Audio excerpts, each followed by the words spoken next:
Hola, mi nombre es Sara Salpochol, me identifico con el número de carnet 2018-01-524 y el día de hoy les voy a hablar sobre el libro de La Patria del Criollo de Severo Martínez Peláez. Este es un ensayo de interpretación de la realidad colonial guatemalteca. Espero que disfruten del video. Capítulo primero. Los criollos. Comenzó un 18 de febrero de 1651 en la ciudad de Santiago. Había un niño llamado Antonio Fuentes y Guzmán. Él estaba resguardado en casa con sus padres y sirvientes. Fuentes y Guzmán fue criado y se fue dando cuenta que sus padres y abuela humillaban a los que en ese entonces llamaban indios. Fue entonces cuando comprendió que los nativos de su país sufrían violencia, esclavitud y humillaciones. Ese es el inicio de la noción e interés de los prejuicios que sufrían, y llegando a su madurez, se aficionó por la letra y creó una crónica del Reino de Guatemala.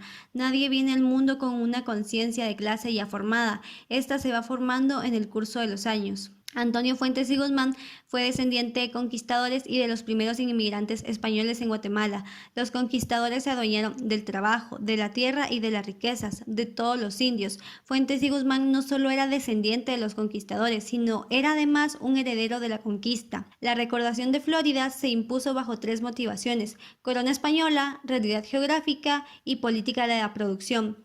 La recordación de Florida se escribió en el Consejo de los Indios. Capítulo segundo. Las dos Españas. En los siglos coloniales corría un proverbio burlón y elocuente. Decía así: guapuchín con criollo, gavilán con pollo. Aludía, claro está, a la enemistad entre españoles y criollos, y discretamente insinuaba ciertas ventajas de los primeros sobre los segundos. Los criollos eran conscientes de que ellos gozaban de algo que habían conquistado, y los conquistadores aducían que hoy gozamos de algo que ellos nos dejaron. A los criollos se les quería dejar sin derechos, restándole méritos en la conquista. Nació el importantísimo cuerpo jurídico, al que se le llamó desde entonces leyes nuevas, las cuales causaron una conmoción en las colonias, pues la corona se vio obligada a hacer concesiones en varios puntos, y a pesar de que no se cumplieron a cabalidad, luego de su promulgación la situación no volvió a ser igual y se dio una orientación definitiva al régimen colonial. Alonso López de Cerrato, hombre enérgico, recto, que vino a cumplir las leyes nuevas, constituyéndose un testimonio de lo que estaba ocurriendo. La esclavitud fue abolida, tanto en su versión legalizada como respecto disimulado bajo encomiendas y repartimiento. No se volvió a la esclavitud, pero tampoco se adoptó la libre contratación del trabajo como pretendían las leyes nuevas. Capítulo tercero. Las dos Españas. Continuación. Después del levantamiento armados y sublevaciones, las leyes nuevas se impusieron a pesar de todo. La esclavitud de indios fue suprimida definitivamente, y por ello la encomienda primitiva, pese a todas las resistencias, tuvo que desaparecer y nunca más volvió. Nació la otra institución diferente, aunque llamada de la misma manera, y esta es la que duró hasta el final de la colonia. Los colonizadores iniciaron gestiones para conseguir que la nueva encomienda se hiciese hereditaria. El forcejeo en torno a la perpetuidad de las encomiendas pone en manifiesto ciertos hechos. Se refiere a la encomienda nueva, es decir, a la concesión de tributos sin dominio directo sobre el trabajo de los indígenas. El nuevo encomendero legalmente no tenía ninguna autoridad sobre los indios de su pueblo encomendado. En el último tercio del siglo XVII había en el Reino de Guatemala aproximadamente 200 encomiendas. Mucho más importante que la nueva encomienda fue el repartimiento de indios, sistema que obligaba a los nativos a trabajar por temporadas en las haciendas, retornando con estricta regularidad a sus pueblos para trabajar en su propio sustento y en la producción de tributos. Capítulo 4. Tierra Milagrosa, la recordación de Florida con un conjunto de otras cosas en un inmenso paisaje.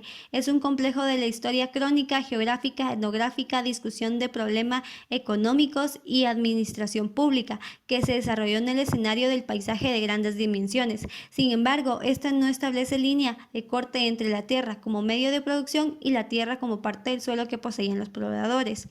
La política agraria colonial se detalla acerca del problema de la distribución de tierras en Guatemala, de cómo éstas se encuentran en posesión de muy pocas personas, de las cuales casi ni una se dedica a la agricultura, lo que ocasiona que los trabajadores no tengan tierra que labrar. Exigieron tres tipos de tierras que correspondían a los indios. Ejidos era el acto común en los alrededores del pueblo, destinadas a la crianza de animales domésticos, recolección de leña, pastos, etc. Tierras comunales, también conocidas como tierras comunes, se originaron por mandato de la corona, administradas por el ayuntamiento indígena. Con el paso del tiempo fueron extendiéndose. Pueblos de indios no indios, llamados también indios ricos, eran pertenecientes a la clase rural y no a la clase servil. Tenían sus propias tierras, aunque no tuvieron gran parte del desarrollo agrario colonial, como las tierras comunes. Caso de diligencia para obtener tierras. El comisionado trata de sorprender y desorientar a base de mentira a los indígenas, pero estos no se convencen fácilmente y exigen un traductor para alegar por las tierras que les pertenecen y que le han querido arrebatar.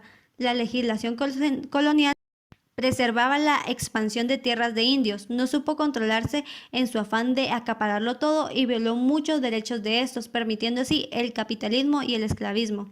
Capítulo 5. El indio.